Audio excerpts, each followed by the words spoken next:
Bonjour à toutes et à tous. Bienvenue à notre chaîne YouTube Finance saine pour tous, qui a été créée en vue de partager de l'information afin d'améliorer la gestion des finances de votre entreprise, des opérations de votre entreprise et dans une moindre mesure, de bien gérer vos finances personnelles.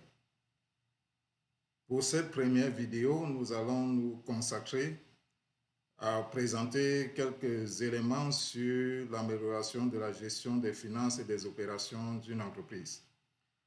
Pour cela, nous allons utiliser comme fil conducteur les résultats d'une enquête qui a été réalisée auprès d'un millier, un peu plus d'un millier d'entreprises par la Banque de développement du Canada. Avant de parler des entreprises, des résultats de cette enquête, nous allons faire une brève présentation du portrait des entreprises pour ce qui est du Canada, qui devrait plus ou moins être la même réalité dans d'autres pays. Et ce qu'on peut constater à travers ces statistiques, c'est qu'à peine 3% des entreprises, je dirais à peine 2% des entreprises au Canada ont plus de 100 employés. Et au-delà de ça, il y a 1,3 million d'entreprises qui n'ont pratiquement pas d'employés parce que ce sont des entreprises individuelles gérées par le propriétaire lui-même. Quelle que soit la taille de l'entreprise, les problématiques que nous allons présenter, les facteurs que nous allons présenter comme résultat de cette enquête ont un impact sur ces catégories d'entreprises. Donc, ce qu'il faut retenir, c'est que quelle que soit votre situation d'entrepreneur, vous allez vous sentir concerné par l'un ou l'autre de ces facteurs. On va commencer aujourd'hui par des facteurs de succès qui ont été identifiés au cours de cette enquête. Nous allons revenir dans les prochaines vidéos avec les pièges à éviter en tant qu'entrepreneur. Le premier facteur de succès, c'est que les entreprises qui ont réussi ou qui réussissent de façon continue n'arrêtent pas d'innover. Il est extrêmement important d'assurer une veille concurrentielle pour pouvoir pérenniser son projet d'entrepreneur. Assurer une veille concurrentielle ne veut pas forcément dire qu'il faut améliorer la qualité de ses produits, qu'il faut améliorer la qualité de ses services.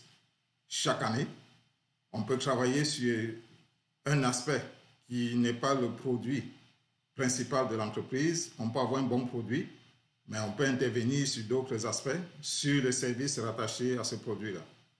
Je vais vous prendre deux exemples pour citer ma situation. J'ai fait plusieurs présentations de cet atelier que je suis en train de vous présenter aujourd'hui. Je l'ai fait dans un premier temps en présentiel dans des salles. Il fallait demander aux gens de se déplacer, de se retrouver dans une salle pendant 1 heure pour pouvoir écouter la présentation. Aujourd'hui, j'utilise exactement la même présentation, mais je vous la partage en ligne. Vous aurez la possibilité d'être dans le confort de votre maison, de choisir le moment, parce que dans un second temps, j'ai également fait la même présentation en virtuel, en imposant aux gens un horaire.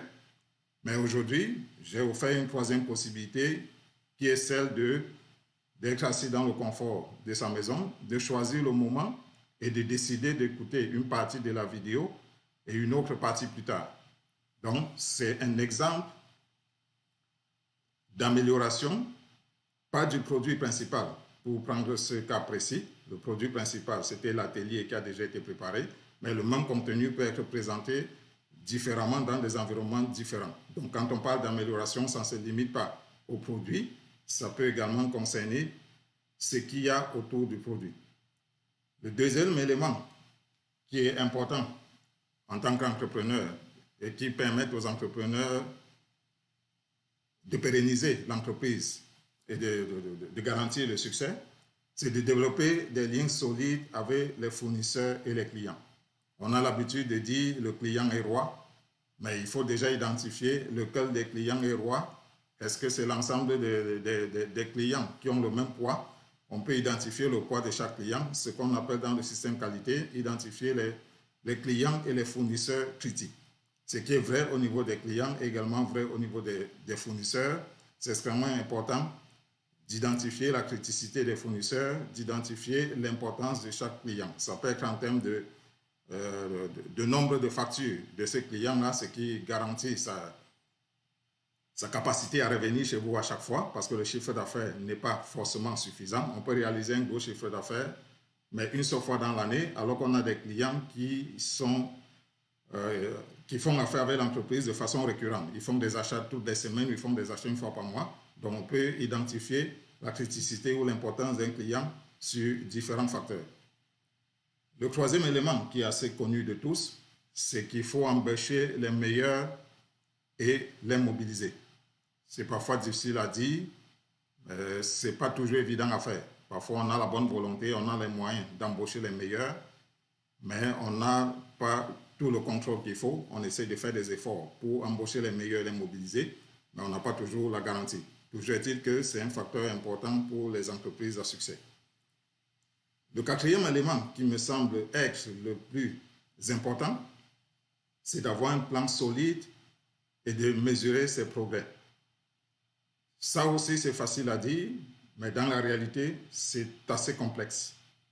Pourquoi c'est assez complexe? Parce que lorsqu'on parle de fixer des objectifs, il y a des règles à respecter qui ne sont pas toujours respectées. La règle, c'est de dire il faut que mes objectifs soient SMART. Pourquoi SMART? Parce que cet objectif-là doit être spécifique. Il doit être mesurable, il doit être atteignable, il doit être réaliste et il doit être temporel. Il faut qu'on ait le temps pendant lequel l'objectif sera réalisé. Important que l'objectif soit spécifique, il faut un verbe d'action. Je veux atteindre 25 000 clients pour cet exercice 2022. Ça, c'est un exercice qui est spécifique. Atteindre 22 000 clients. Il est mesurable parce qu'on a un nombre. Ça peut être en valeur, ça peut être en pourcentage. L'important, c'est qu'il y ait une unité de mesure. L'objectif, il faut qu'il soit atteignable. J'ai fait 21 000 l'année dernière, c'est tout à fait raisonnable que je pense que je peux faire 22 000 cette année.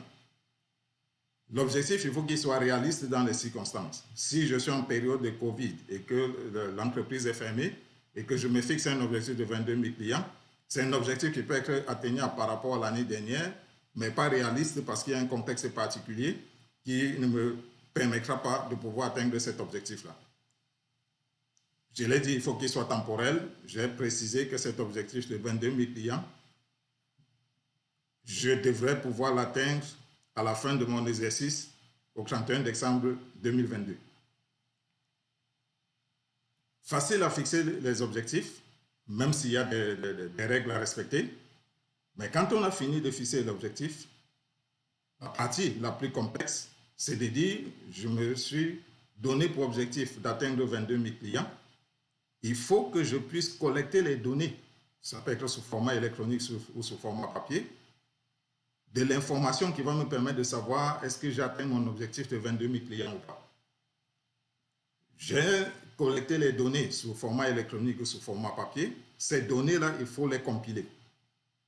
Parce que la clientèle, je mets des factures à la fin de chaque journée, je mets des factures pour chaque client. Mais à la fin du mois, il faut que je puisse comptabiliser toutes les factures que j'ai mises pour savoir si j'ai atteint le seuil que je me suis fixé. Je dirais, on a fixé 22 000 dans l'année. Il faudrait qu'en fin d'année, que je puisse comptabiliser toutes les factures pour m'assurer est-ce que ça atteint le 22 000 que je me suis fixé comme objectif. Donc, première étape, collecter les données. Deuxième étape, compiler, traiter ces données qui ont été collectées. L'exemple de tantôt, c'était de pouvoir faire le décompte. Troisième étape, c'est de dire il faut que je compare les résultats obtenus dans le temps et par rapport à mon secteur. Donc l'idée, c'est de dire je dois analyser les données qui ont été traitées. La quatrième étape, c'est de dire j'ai collecté les données, je les ai traitées, je les ai analysées, mais est-ce qu'il y a des écarts par rapport à l'objectif que je me suis fixé? J'avais prévu 22 000 sur l'année. Je suis à 21 500. Mais pourquoi est-ce que je suis à 21 500? Ou alors je suis à 23 000? Dans l'un et l'autre cas, ce serait important de savoir pourquoi est-ce que mon objectif n'a pas été atteint ou alors a été atteint. Parce que si je sais pourquoi ça a été atteint, je conserverai la même action pour pouvoir la maintenir dans le temps. Et la dernière chose à faire, c'est de mettre en place des actions correctives. Que l'écart soit positif ou négatif, il faut que je me dise, est-ce qu'il y a quelque chose à faire? On a parlé tout à l'heure de maintenir la veille concurrentielle. Il faut que je puisse conserver cet avantage que j'ai. Donc l'idée, il faut qu'en permanence, je sois en train de me poser la question, est-ce qu'il y a une action que je peux mettre en œuvre pour pouvoir maintenir ou améliorer mon objectif? Ce sont 5 éléments qui me semblent fondamentaux et qui me semblent encore plus importants et plus difficiles à faire que le fait de fixer un objectif en disant mon objectif, il respecte le critère SMART, 22 000 clients avant le 31 décembre, au 31 décembre 2022. Mais la contrainte, c'est de dire je dois m'assurer que ces données, les données ont été collectées, traitées, analysées, les écarts ont été identifiés, les actions correctives ont été mises en œuvre et la boucle recommence. On va prendre un exemple concret sur ce concept d'objectif et je vais vous présenter les différentes étapes. Très rapidement, je vais vous partager un autre écran qui va vous permettre de visualiser l'objectif qu'on a vu tout à l'heure. On a insisté sur le fait qu'il fallait, excusez, je suis en train de déplacer, de changer mon écran d'ordinateur.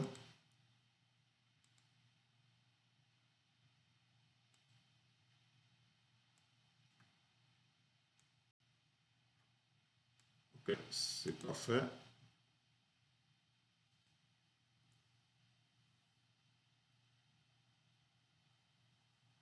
Donc, je vais rester uniquement sur l'exemple des factures émises. On pourra revenir lors des prochaines vidéos sur les autres exemples éventuellement. On s'est fixé un objectif d'avoir 22 000 clients dans l'année.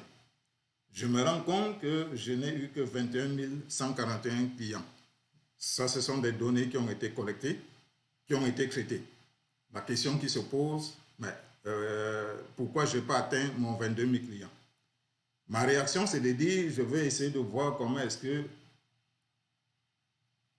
cette clientèle-là a été répartie sur l'année. Je me rends compte qu'il y a des moments dans l'année où j'ai fait plus de 2000 clients. Il y a des moments dans l'année où j'ai fait moins de 1000 clients. Est-ce que c'est un phénomène saisonnier? Pour le savoir, on peut analyser sur plusieurs années. Mais à la base, si je pars de zéro, je dis 22 000 clients et après je constate le résultat. Si c'est un phénomène de saisonnalité, l'année qui suit, je vais fixer mon objectif de 22 000, mais ma répartition sera basée sur la saisonnalité. D'où l'importance de collecter, j'ai dit tout à l'heure, d'analyser les données, de traiter les données qui ont été obtenues et surtout de les analyser parce que l'analyse permet d'identifier les variances. Autre élément important, c'est que j'ai la possibilité de me poser la question, ok, j'ai effectivement eu plus de 2000 clients, mais est-ce que le chiffre d'affaires va dans le même sens que la clientèle que j'ai reçue? Troisième élément, je me dis, comment est-ce que cette clientèle est répartie sur les journées à l'intérieur du mois? Si je prends le mois de juin, par exemple, je me rends compte que j'ai plus de 400 clients les vendredis, alors que les lundis, j'ai à peine 200 clients. Les lundis et dimanches, j'ai à peine 200 clients. Ce qui signifie que si j'ai besoin d'aide, ce serait important que je sollicite cette aide-là le vendredi ou le jeudi et pas le dimanche ou le lundi parce que l'achalandage n'est pas assez important. Dernier élément important dans cette présentation, c'est de se poser la question à quel moment de la journée. Je suis parti du mois en identifiant les mois les plus achalandés. Ensuite, j'identifie les jours de la semaine les plus achalandés. Et dernier élément, je me dis à quel moment à l'intérieur de la journée j'ai besoin d'aide. Je me rends compte que j'ai 50% de ma clientèle à midi. Je n'ai que 15% le soir, c'est naturellement par rapport à la localisation de cette entreprise-là. J'ai 15% de ma clientèle le soir, 50% à midi et 34% le matin. Donc, si je résume, ce tableau de bord-là, je me suis fixé un objectif de 22 000 clients. Je n'ai pas atteint l'objectif, mais quand j'analyse mes données, je me rends compte qu'il y a des variations à l'intérieur de l'année qui peuvent être dues à une saisonnalité. À l'intérieur des mois, je me rends compte qu'il y a une variation à l'intérieur des journées qui peuvent également être dues à une saisonnalité. C'est à observer en me baladant d'un mois à l'autre. Au mois de mars, c'est toujours le vendredi qui est en première position. Au mois d'août, c'est toujours le vendredi qui est en première position. Donc, cette analyse-là me permet d'arriver à la conclusion que le vendredi, par exemple, c'est mon jour le plus achalandé. Les périodes de la journée, c'est pareil, 47%. On a vu tout à l'heure 50%. J'arrive à la conclusion que la période de midi, c'est la période la plus achalandée à l'intérieur de mon entreprise. Donc, pour résumer cette première partie de notre présentation, il est question de pérenniser l'activité de l'entreprise. Il est question d'assurer la profitabilité de l'entreprise. Et pour y arriver, on a cité aujourd'hui 4 facteurs. Le premier, c'était l'innovation. Le deuxième, c'était l'embauche des employés de qualité. Troisième, il faut identifier ses fournisseurs critiques et ses clients importants et leur accorder l'importance qui va avec leur statut. Et la troisième chose, c'est qu'on a dit qu'il fallait avoir un plan.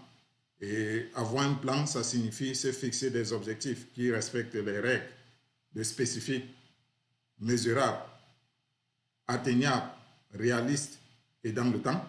Il faut que ces 5 critères-là soient respectés. La dernière contrainte, c'est qu'à partir du moment où on a fixé les objectifs qui respectent ces 5 critères-là, il faut se demander, est-ce que j'assure le suivi de cet objectif-là? Assurer le suivi, ça signifie quoi? Collecter les données, traiter ces données-là, les analyser, identifier les écarts et mettre en place des actions correctives. Et la boucle devrait continuer chaque année et je dirais quasiment tous les mois. Merci de nous avoir suivis aujourd'hui. Nous allons continuer la prochaine fois avec le dernier facteur de succès et ensuite passer aux pièges à éviter pour assurer la pérennité et la rentabilité de son entreprise. Merci encore de nous avoir suivis et n'hésitez pas de faire des commentaires, éventuellement de pointer l'élément qui vous touche le plus parce que vous le vivez et c'est votre réalité, vous avez des problématiques particulières sur cet élément. Merci et bonne soirée et à la prochaine.